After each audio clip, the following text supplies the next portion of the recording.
IELTS listening. You will hear a number of different recordings, and you will have to answer questions on what you hear. There will be time for you to read the instructions and questions, and you will have a chance to check your work. All the recordings will be played once only. The test is in 4 sections. Write all your answers in the listening question booklet. At the end of the test, you will be given 10 minutes to transfer your answers to an answer sheet. Now turn to Section 1 on page 2 of your question booklet.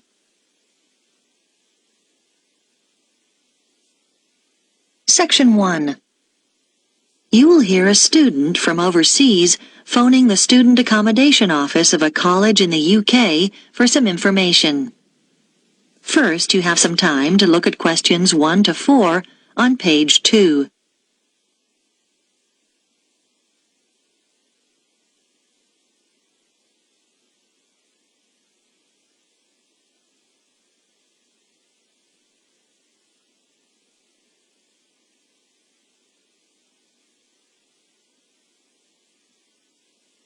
You will see that there is an example that has been done for you. On this occasion only, the conversation relating to this will be played first. College Accommodation Bureau, Darren speaking. How may I help you? Oh, good morning. I'm starting at the college in September, and I need to find some accommodation. Right. Well, there are various options. The first one is to stay in college accommodation. That'd be a single room. The first type of accommodation is a single room in the college, so single room has been written in the space. Now we shall begin. You should answer the questions as you listen, because you will not hear the recording a second time. Listen carefully and answer questions 1 to 4. College Accommodation Bureau, Darren speaking. How may I help you? Oh, good morning. I'm starting at the college in September, and I need to find some accommodation. Right. Well, there are various options. The first one is to stay in college accommodation. That'd be a single room. How much would that cost? Well, it depends. For a standard room, you're looking at £3,276 for the year. That's just for a room with wash basin. Or £3,834 if you want an ensuite. That's with your own small bathroom. I see. That's more than I expected. It does include heating. That's quite a saving because energy costs can be high, especially in winter. Does it include meals as well? No. All our rooms are self-catering now. There's a shared kitchen on each corridor where you can cook if you want to, or there are plenty of places to eat out on campus. Okay, and you said that's the price for the whole year? Well, you pay annually, but actually it's for 36 weeks. It doesn't include holidays. You have to vacate the room then. Oh, I'd need somewhere to stay in the holidays. I can't afford to go home. The flights are too expensive. Well, there is another option. Several families who either work at the college or have children studying here offer visiting students a room in their homes. Oh? We call this arrangement Home Welcome, and we've still got a few places left at the moment. You pay £150 per week, and that includes breakfast, a packed lunch, and dinner, as well as heating. Is there a contract? Do you have to stay for the whole year? No, it's flexible.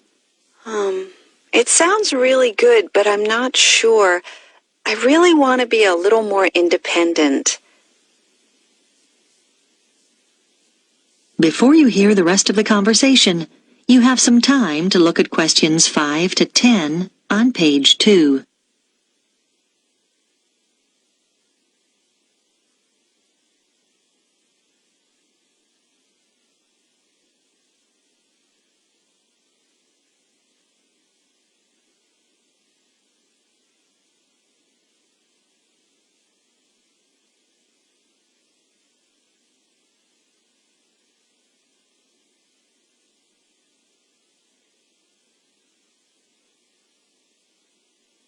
Now listen and answer questions 5 to 10. What about finding somewhere to live off campus? Yes, you can rent a property in town privately. You might want to rent a room in a shared house. You'd have a room of your own and share the kitchen and bathroom with other students. What about if I don't want to share? You can get what we call a studio. They're often quite small, but they'll have everything you need. Right. How much would those two options cost? Well, prices vary depending on which part of town the property's in. Generally speaking, the cheapest is around £275 a month for each student. Oh, that's not too bad. Yes, but it can also be as high as £490, and then you'll have to pay all your other bills.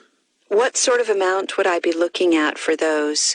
Well, last year, students were paying on average about £43 per month each for gas and electricity. This year, it'll probably be somewhere in the region of £48. That's a lot. Yes, they've gone up quite a bit, and on top of that, you have to pay for water, and that'll probably be around £9. That didn't occur to me. And I guess I'd have to pay for transportation, too. That's right. Most of these properties are quite a long way from the college. Oh, it just gets worse and worse. What's the minimum contract on this type of accommodation? 6 months. And you have to pay a deposit. But of course, you can stay there over the holidays. That's true. And you'd have to provide references. They want 2 from someone in this country. I see. But that's not a problem.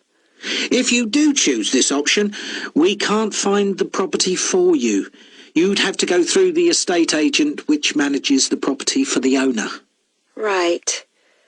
Thanks. Well, I think I'd like to see what's available privately. Could you give me the estate agent details? That is the end of Section 1. You now have half a minute to check your answers.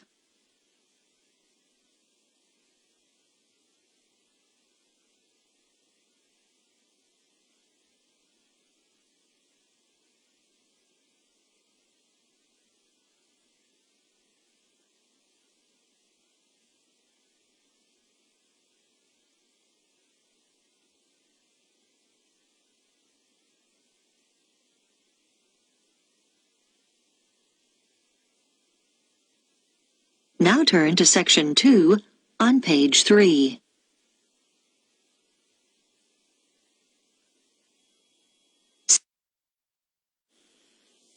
Section 2. You will hear an audio guide introducing visitors to a museum. First, you have some time to look at questions 11 to 15 on page 3.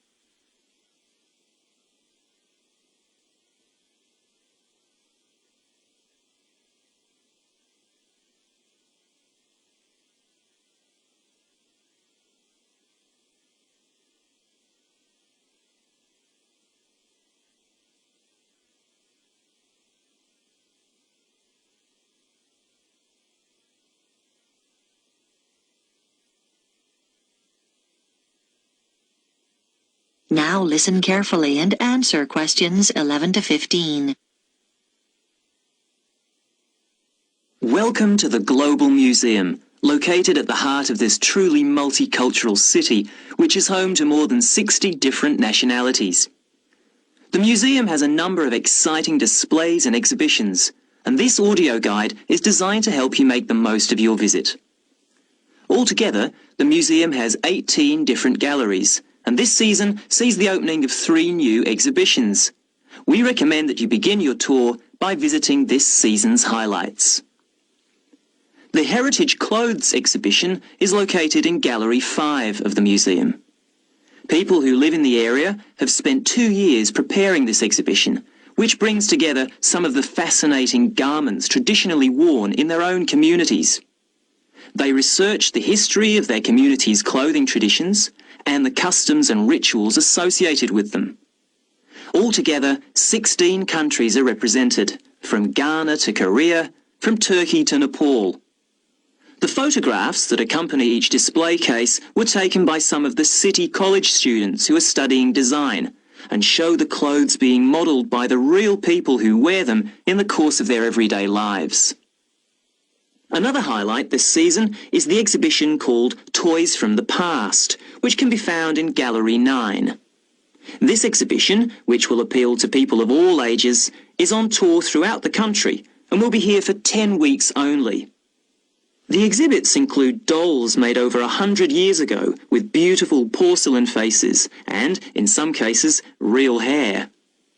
The collection covers the favourite toys such as wooden train sets from many different generations and provides plenty of interest for children and adults. The gigantic board games, which are laid out on the gallery floor, are one of the most popular activities in the exhibition and should not be missed. This exhibition concludes with a special display of miniature toys. These small objects are on loan from countries all over the world and in some cases measure no more than a few centimetres.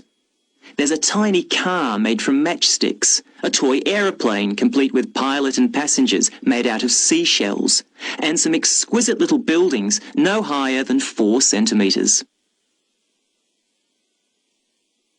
Before you hear the rest of the talk, you have some time to look at questions 16 to 20 on pages 3 and 4.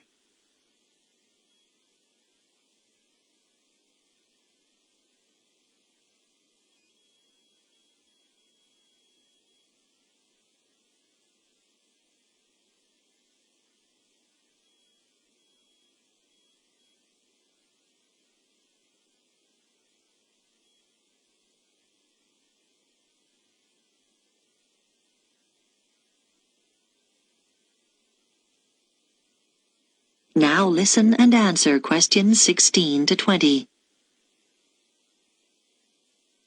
The final gallery highlight of the season is the Biscuit Gallery at number 15.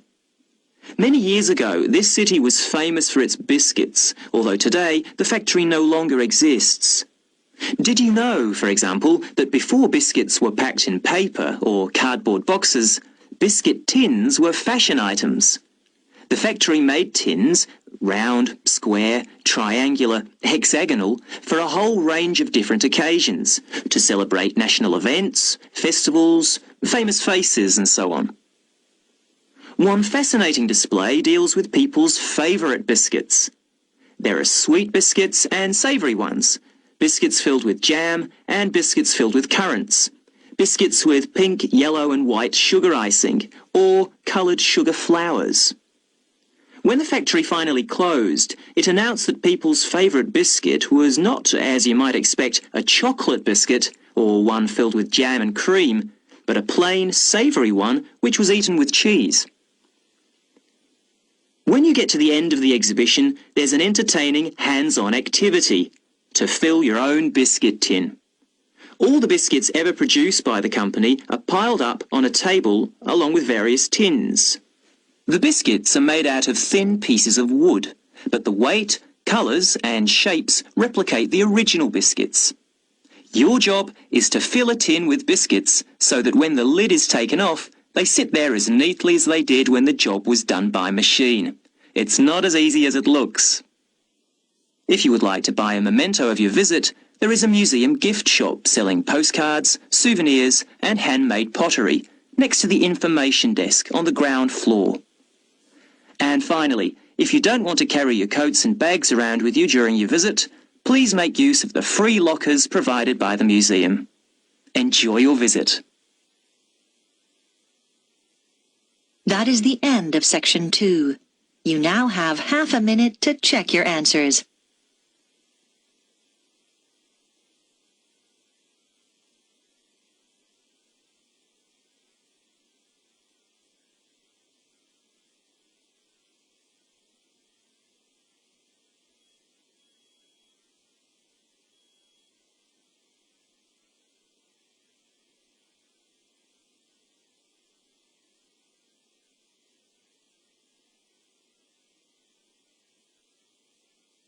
Now turn to section 3, on page 5.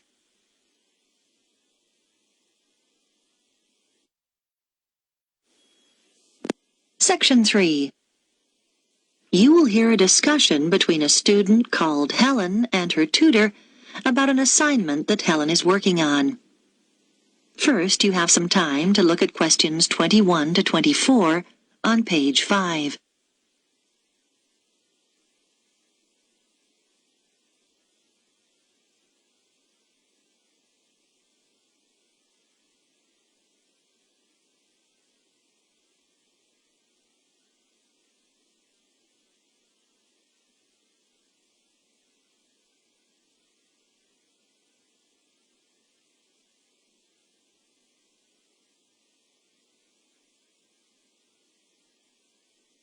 Now listen carefully and answer questions 21 to 24.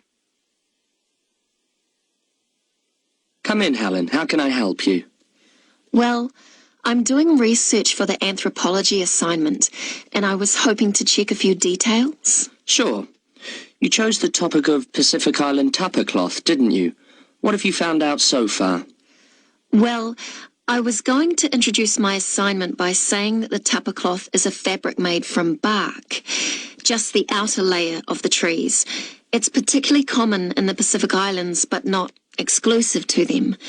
In fact, many other peoples around the world have made high-quality cloth from bark. But what sets Pacific tapa apart is the incredible variety of roles it's played in this region. Yes, nice introduction. Though I think you could be more specific regarding dates. Okay, so what about the raw materials used?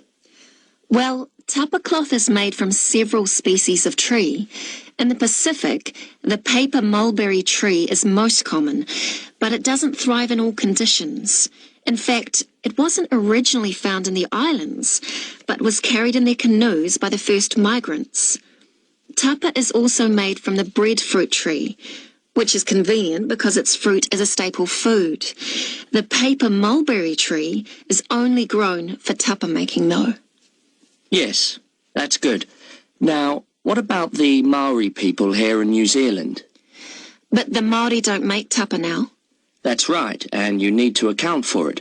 We know that when Maori migrated here from the other Pacific Islands, they were prepared to make tapa because they brought the paper mulberry tree with them. The thing was, after they'd been in New Zealand a bit, they found the flax plant, which is superior to tapa because it makes a stronger fabric. By the time Europeans arrived in the 18th century, Maori were making all their fabric from flax and had been for some time. Okay. So, with the production process itself, first the inner bark is beaten with wooden hammers to soften the fibres. Then the different pieces are glued together using an adhesive paste made from the arrowroot tuber. This is the only way to fabricate large pieces of cloth because bark strands are too fine to be woven together and stitching isn't strong enough. Before you hear the rest of the discussion, you have some time to look at questions 25 to 30 on page 6.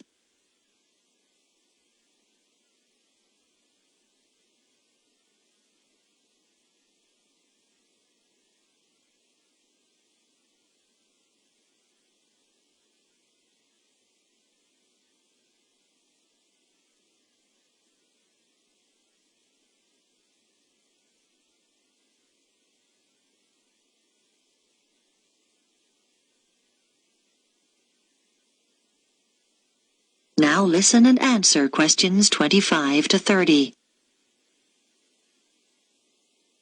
So now you need details about different countries. Where would you start?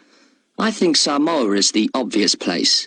It's famous for its very fine cloth called siapo, which is hand-painted with representations of the ancestors. Still today, at the most profound events in life, such as births, funerals, weddings, and the investiture of chiefs, Samoans wear siapo robes to add significance and meaning to the ceremony. Okay, then I could talk about Tonga. It seems to me that the great innovation in Tonga has been developing a simple, coarse cloth, which is quick and easy to make. This is suitable for all sorts of everyday functions around the house, like bed covers, mosquito nets and curtains. Good point. Now, what about Cook Islands, Tupper? Well, the soil there is poor quality, so the breadfruit tree is often used. One type of thick cloth called tikoru was wrapped around the poles and used to mark the entrances to places of worship, so it was highly regarded in local culture. You might mention Fiji as well, which is interesting because tapa was actually used as a currency there. Fijians used to sail between the islands and exchange tapa for other commodities like canoes or pigs.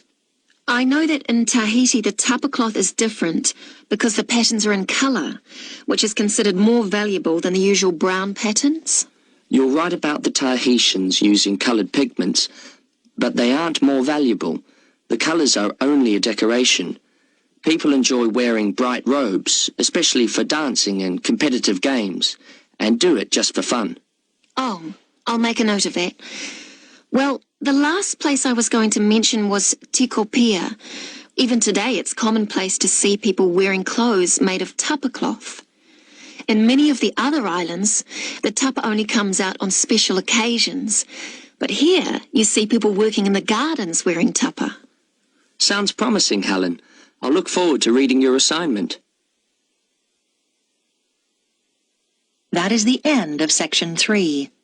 You now have half a minute to check your answers.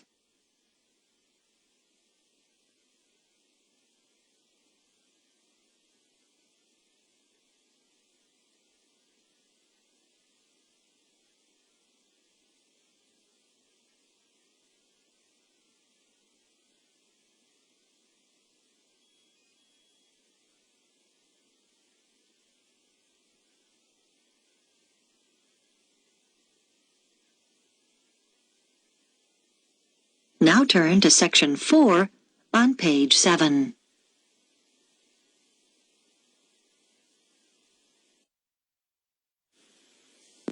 Section 4. You will hear part of a talk about research into learner persistence given by a university lecturer to her colleagues. First, you have some time to look at questions 31 to 40 on pages 7 and 8.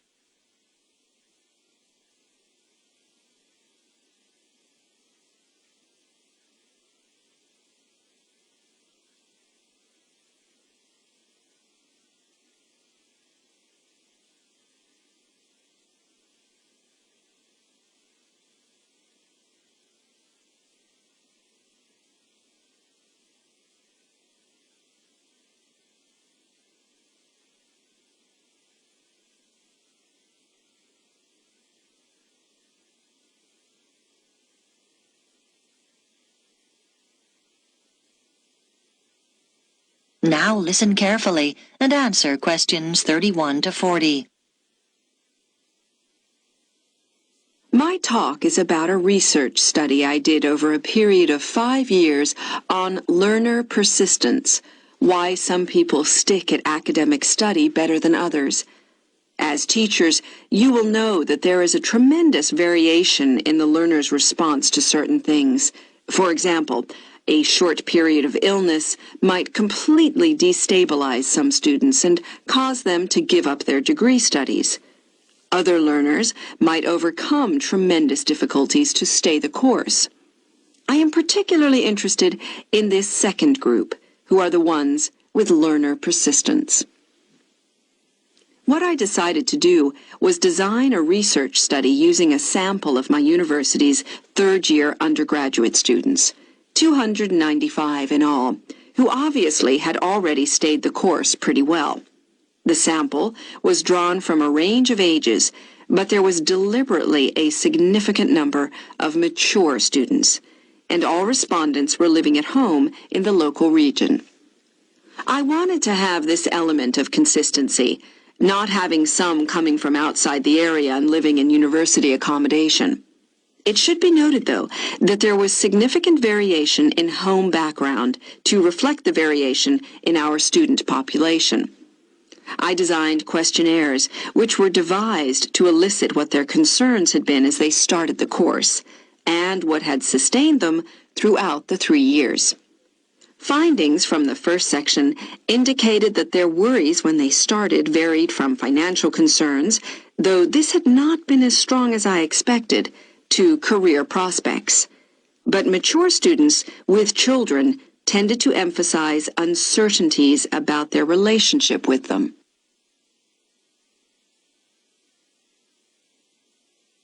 The second section of my questionnaire looked at learner persistence under 3 main headings: social and environmental factors, other factors, and intrinsic or personal characteristics. I identified 3 levels of importance for each of these. At the first level, those points identified by participants as most important in learner persistence. For social factors, many respondents said how crucial it had been to have good support, though there was no one specific source. It could be family or friends. As regards other factors, students are heartened not so much by high grades, but by what they regard as success in study. And for personal characteristics, many respondents reported that they took pleasure in challenge, and that this was regarded as very significant. At the second level of importance, in the first category, a sizable percentage talked about the fact that they had enjoyed themselves in school as an important social factor.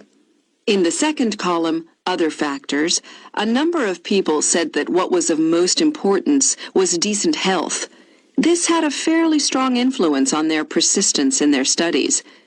And then, under the heading of personal characteristics, there were quite a large percentage of respondents who mentioned they felt it was important to have lots of interests in their everyday lives. This gave them a depth and sense of perspective, which less persistent learners might lack. And then, on to the third level.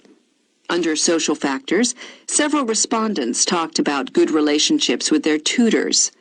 For other factors, they mentioned lack or absence of any problems in their families. And finally, under column 3, they identified an ability to juggle several roles, what we might call their capacity for multitasking. Now, these findings obviously helped inform the design of activities, as I mentioned. But in addition, a number of further recommendations emerged. Firstly, I propose that the department distributes questionnaires to first-year students to help get an idea of their maturity when starting the course. This is really our overriding concern. Secondly, I recommend we look into ways of offering induction courses for some selected students to allow them to take on the role of advisors. We think they are the best people to act in that role. This policy will make support much more accessible to our students. Thirdly, this help is often most needed in the evening and night when offices are closed, and so we should set up online services instead of the more traditional telephone services. Research has shown that these services are actually more accessible to the majority of students. And finally, it is often important to be proactive. If students are not meeting deadlines, then someone should contact them rather than wait for them to come to us.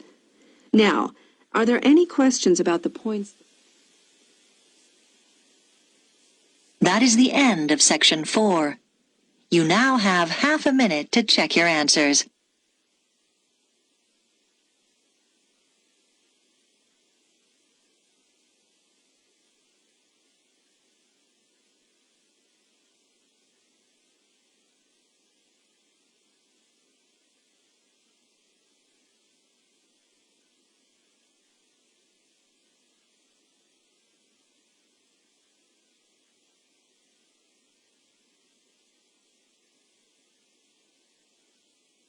That is the end of the listening test.